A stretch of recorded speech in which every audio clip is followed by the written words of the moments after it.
Matthew chapters 5, 6, and 7 is what we call the Sermon on the Mount. And the Sermon on the Mount is the teachings of Jesus, and it's something that many people can quote passages from, and yet few actually live it. You see, Jesus here in these 3 chapters lays out what it looks like to live the kingdom life, to live for God. But worldly living tends to be the go-to for most people. Worldly living rather than kingdom living seems to be the go-to for most people for a couple of reasons. One is it looks easy. You know, worldly living is just laid out there for us. There's all kinds of things we can be involved in, so many things that we can do. We look out there and we see all these different opportunities, and living the worldly life, it looks very easy. But it also presents itself well. We look at people living in the world and we say, man, you know, it looks like they've got it all going on, right? They've got money. They're enjoying life. They're living it up well. They appear to be happy. And so we see this worldly way of life, and it just kind of lays itself out there. And we find ourselves oftentimes drawn to that worldly life rather than the kingdom life. As I've shared with you before, I watch a lot of YouTube. I subscribe. I don't watch a lot of regular television, but I watch YouTube and I subscribe to different things. And I watch a lot of these travel groups. These guys, men and women, sometimes husbands and wives, that travel around the world in different ways. And there's this particular couple that there are actually 2 different couples now that I watch on YouTube that have bought into this cruise ship that you can live on. And you just live on this cruise ship and you travel around the world on this ship. And so I was watching this particular couple last night, and they were sharing just a little bit about their life. And come to find out, they're actually from Florida, and they were able to retire from their jobs early. They were very active in their local church, in a community church there where they lived, very involved. They ended up going out and being involved in mission work for 10 years. They went to Nicaragua and spent 10 years there involved in mission work. Very involved in their church, very involved in that. And then they got this idea of going on this cruise for the next 15 years, where they will not have a church. They won't have other Christians to be around. They won't have any infrastructure for their Christian life or their Christian walk.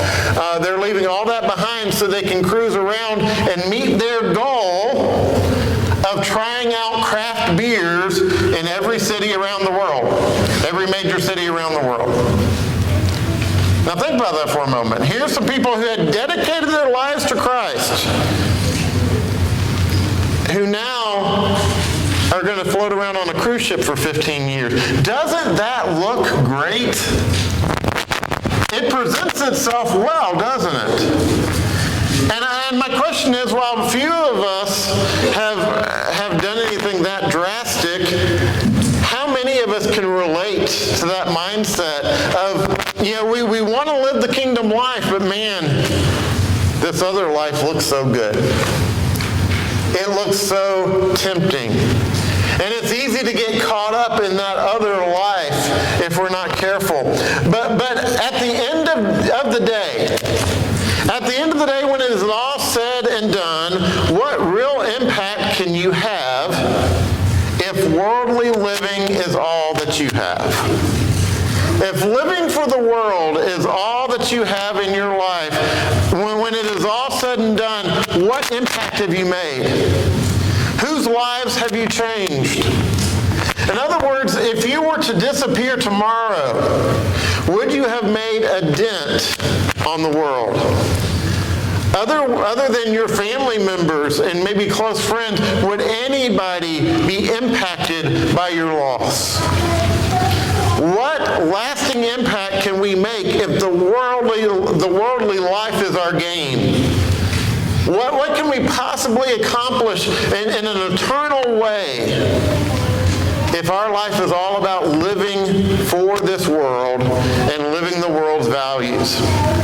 That's why the kingdom life is so much better.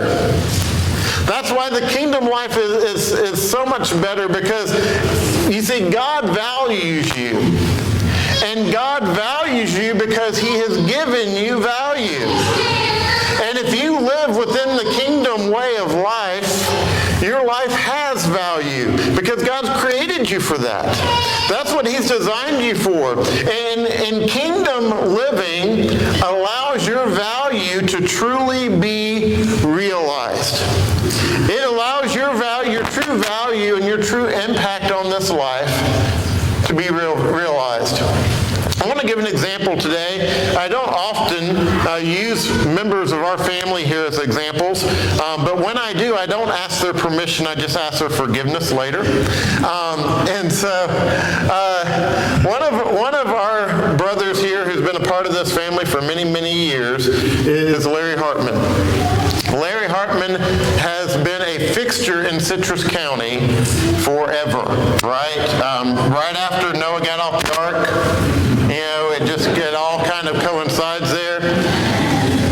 But the first knowledge I have of knowing anything about Larry was actually when I was probably 19 or 20. I went to camp and worked as a staff member, as a counselor, for what was Teen Week at that time, and Larry was one of the coordinators. And honestly, I didn't know a lot about Larry other than he was real bossy. I didn't know much about Larry. And I would hear little things about him every now and then, but didn't know a lot about him. And then I came and started working with this congregation. And if you don't know it already, I'm going to tell you, I don't think anyone could count the number of people in this county and in this area that Larry has touched with the gospel of Jesus Christ. Larry has impacted so many lives. And I go around this community and I meet people, and I can't tell you how many times I've heard people say, well, isn't that where Larry Hartman goes to church? Let me tell you about my relationship with Larry. There are a number of you here that are Christians today because you were taught by Larry Hartman. You see,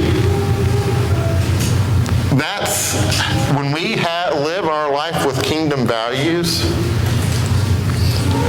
lives are impacted. Lives are changed. Now, Larry will be the first person to tell you that he's not been perfect. He's had challenges in his life. He's not always made the right choices, and yet he has always had his ultimate goal of living for the King. And because of that, he has impacted and influenced lives in an eternal way. And I'm not here to lift up Larry this morning, but I want to use him as an example of what it looks like when we live for the King, when we live the kingdom life, what impact and eternal influence we can have for the kingdom of God. And so here's the big idea this morning. The big idea is this: as we live out our faith together, we bring value to people and glory to God. You see, as we just live out our faith, when we live the kingdom life, we bring value to people because they come into a relationship with God, and that's where true value is found. And ultimately, God is glorified. This morning, we're going to start off, our text is going to be in Matthew 5, beginning in verse 13. We're going to read the first two verses here, verses 13 and 14 together. He says, "You are the salt of the earth. But if salt has lost its taste, how shall its saltiness be restored? It is no longer good for anything nothing except to be thrown out and trampled under people's feet. You are the light of the world. A city set on a hill cannot be hidden. Here, he makes two statements. He says, you are salt, you are light. Now, that word you there is actually in the Greek plural, and in Southern vernacular, it would be y'all, right? Y'all are, but we'll say you are, you all are. You are all salt. You are all light. What we have here are two identity statements. Notice Jesus does not say, you should be salt, you should be light. He says, this is what you are. This is your identity. And so there are two things we need to see this morning as we consider this. And the first is that as salt, we are the hope for a decaying world. As salt, we are the hope for a decaying world. We've got to recognize that during the time of Christ, salt was as good as gold. It had tremendous value. As a matter of fact, Roman soldiers were often paid their wages in salt.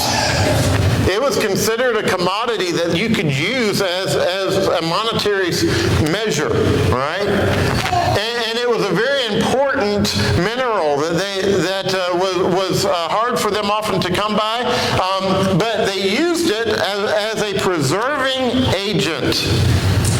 You see, if they had meats that they were trying to save, they couldn't throw them in the freezer. They couldn't put them in the fridge. They couldn't pack them in ice. The only option they had is to find some kind of natural way to preserve them, and so they would pack them in salt. And that salt would preserve their food for them. What we have to recognize is that just like the meats that they had to deal with in that day that would decay, we live in a world that is all around us in decay. We live in a world that's in decay, and we see it in so many different respects. We see it in our culture. We see it in our world. You know, throughout history, nations have risen, and as soon as they rise, what do they begin the process of? Decay. There is no earthly nation that has ever meant to stand forever. Nations rise and nations fall, because nations are controlled by men and women who are controlled by this world. And so nations are going to decay. Societies are going to decay. We see it all the time. We see it in our society today. Right now, it seems like the world's mantra, or at least our nation's mantra, is that all truth resides in my feelings. In other words, there's no real absolute truth except based on my perception and how I feel. And so we operate on that in everything.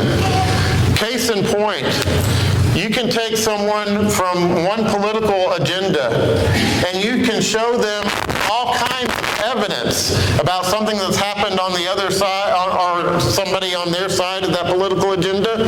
You can lay out all kinds of evidence about what that person has done, and oh no, it's not real. That's not real evidence.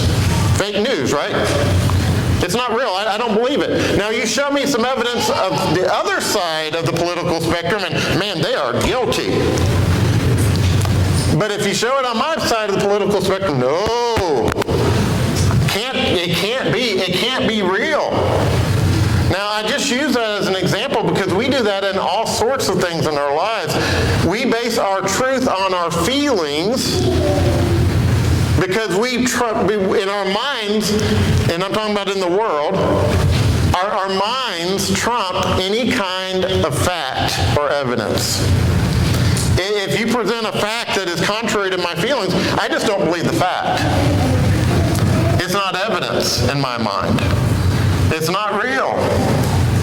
And so we live in this world that now, because all of our feelings are our personal truth, we see a decay and a decline in our country that is so rapid that we can't hardly keep up with it. And and we see it on all sides, and it is everywhere around us. And yet what we have to understand is that as Christians, we have the ability to show the world a better way. We have the ability to show the world something different.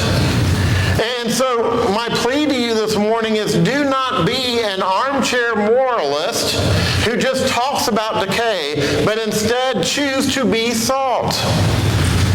Now, if you want to know whether or not you're an armchair moralist, just think back to the last several conversations you've had with people sitting around your dining room table or sitting at a restaurant somewhere. And how much of that conversation was spent on, man, you know, this world today is just terrible. Teenagers today, politics today, everything's terrible, everything's awful. And then we walk away and we do absolutely nothing about it. That's an armchair moralist. We spend all of our time talking about how terrible the world is, and we choose to do absolutely nothing about it. Don't be an armchair moralist. Look at what he goes on to say here in verse 13. In verse 13, he says, "You are the salt of the earth. But if salt has lost its taste, how shall its saltiness be restored? It is no longer good for anything except to be thrown out and trampled under people's feet." You see, there is only one way for salt to lose its flavor. Salt is a mineral. If you put that mineral into a container, an airtight container where moisture can't get to it, and you keep it there, it can stay there for 100 years, and when you pull it out, guess what it's still going to be? It's still going to be salt. Guess what it's still going to taste like? Salt. Guess what it's still going to do? It's still going to preserve. It's not going to change. The only way that it can lose its flavor or its ability to work is to be diluted. You introduce water into that situation, and then suddenly salt loses its effectiveness. If you get enough water there, you're not even going to be able to taste the salt. It's not going to do anything because it has been diluted, and it is therefore good for nothing. The message here is that we as Christians can become so diluted by the world that we're then good for nothing. We get caught up in just talking about how terrible the world is instead of choosing to be salt. My call to you this morning is to be salt, to take what Jesus has done for us and in turn do it for others. Take the things that Jesus has given us and in turn give them to others. That's where true change happens. What has Jesus done for us? Well, He's forgiven us. He's also loved us unconditionally. Jesus has looked to the heart of people and looked past the physical person. Jesus put the needs of others before himself.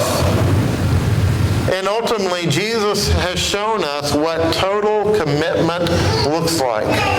This morning, my call to you is to be salt. To take what Jesus has done for us and do it for others. And so as he forgave, be a person who forgives. Not a person who holds grudges. Not a person who steps back and says, well, you know, when they realize the wrong that they have done, then I will choose then to forgive them. Or, well, when they come to me, and acknowledge what they've done, and they ask my forgiveness, then I will forgive them. No. Give others what Jesus has given you. Forgive. Be salt. Like Jesus, love unconditionally. You see, oftentimes we attach qualifiers with our love. And we'll say, well, I'm going to love you as long as these things happen. But when these things, if you stop providing these things in my life, then suddenly, now I'm not going to love you anymore. Jesus loved us unconditionally. Jesus loves the world, and he died for everyone. He gave his life for everyone. He wants everyone to come into a relationship with him. His love is unconditional. And I encourage you this morning to be salt, to love unconditionally. But I also encourage you this morning to look to the heart of people like Jesus and look past the physical. You see, Jesus didn't care if a person was a tax collector or a sinner. He didn't care if they were the lowest of the lows of society. He didn't care what they looked like or how they acted. He just loved them. He met their needs because he was looking to the heart of the person. We can find ourselves so often getting caught up in the world's standards, and therefore we get this idea that, I'm going to love the people that are going to benefit me. I'm going to look towards the people that are going to be a great benefit. I'll never forget, this was years ago, but we were in a men's business meeting in the congregation I was working with at the time. And they were talking about starting a ministry to reach out to the inner city people in our community, and it was the lower income people in our community. And one of the men spoke up and he said, why don't we go over here there's a place there called Errol Estates. It's like where all the rich people lived. He said, why don't we go reach out over here at Errol Estates? He said, if we can get a few people from that area over here, we'll never have to worry about money again. Why are we going over here to Can you imagine? But how many of us have found ourselves with that same mindset of trying to reach out to the people who are easy to love rather than the people who have a true need for God? You see, Jesus ministered to those who recognized their need for a great physician, not for those who thought they were fine. And so we need to be salt. We need to look to the heart of people and look past the physical, look past the social, and just love them. But I also encourage you to be salt and to just meet the needs of others, to put the needs of others before ourselves, and to show people what total commitment looks like. See, this morning you can choose to be an armchair moralist. You can choose to sit back and say, oh man, this is just awful.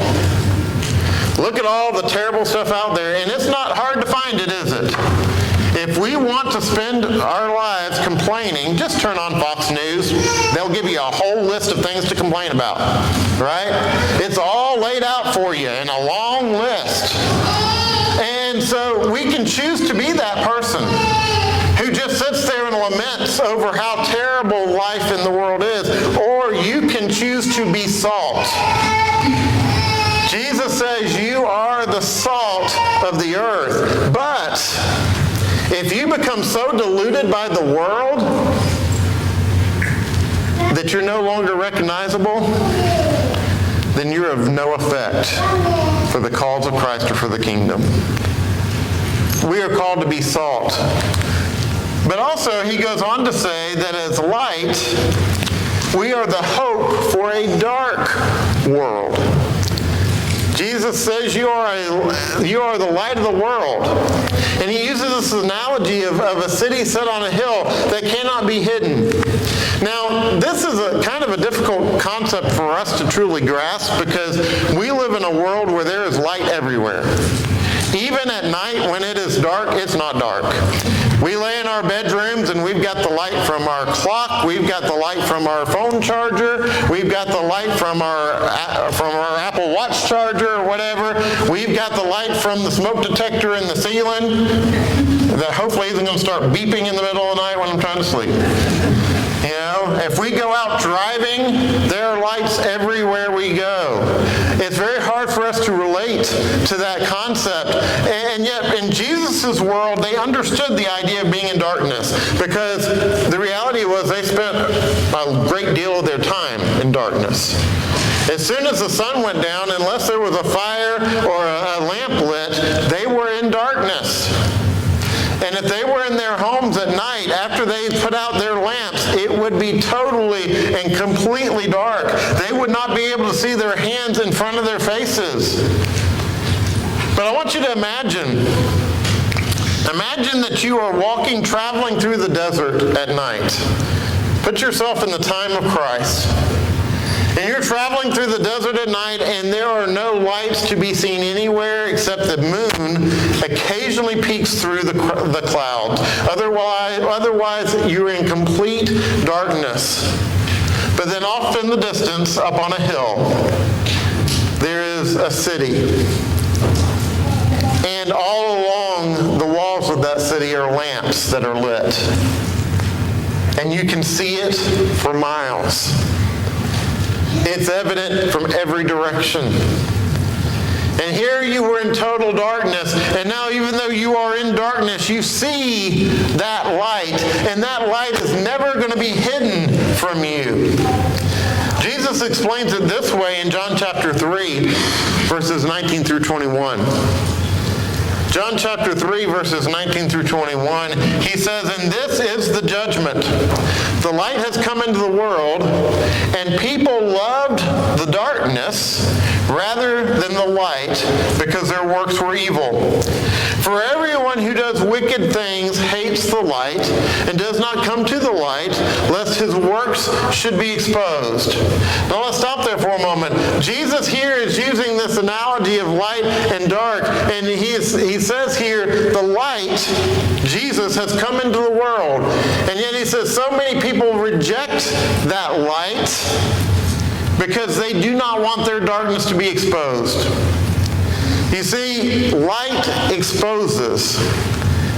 And so, if I'm living a life that is not befitting that of a kingdom person, if I'm not living kingdom values, that light is going to do what?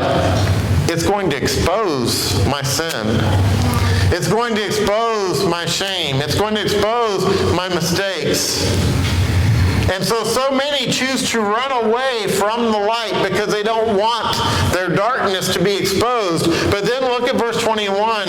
He says, "But whoever does what is true comes to the light, so that it may be clearly seen that his works have been carried out in God." You see, Jesus says you just need to come to the light. And notice here that there is a direct connection between living the truth and reflecting God's light. When we live a life of kingdom values, we are reflecting the light of Christ in our lives.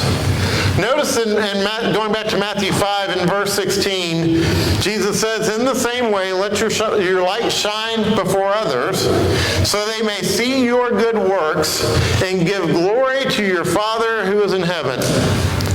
Now, is Jesus saying here that I need to get on a loudspeaker and tell everybody about all my good works?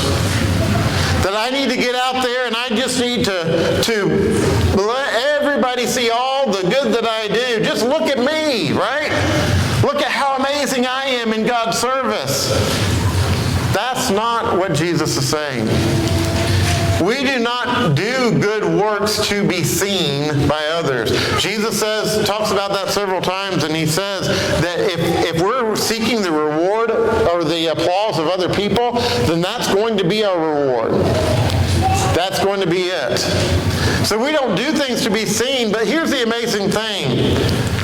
When we are truly living for the kingdom, our good cannot be hidden. You see, when we are true light for the world, it is like a city set on a hill. It is going to be seen. It's just automatic. And the amazing thing that happens here is that when we do that, God is glorified. And so kingdom living is light in a dark world, and it brings glory and honor to God. And so the real call this morning is to choose to be salt. Choose to be light. Don't live this life talking about what everybody else should do. Just live it.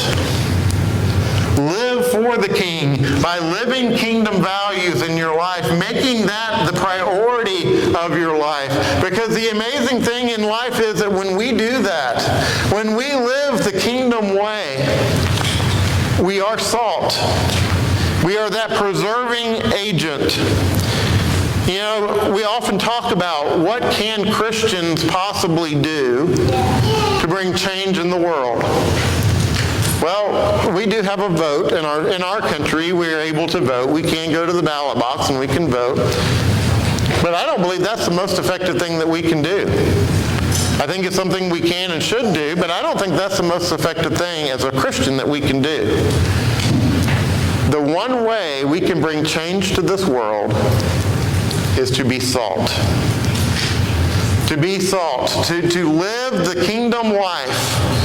And when we are salt, we are also light.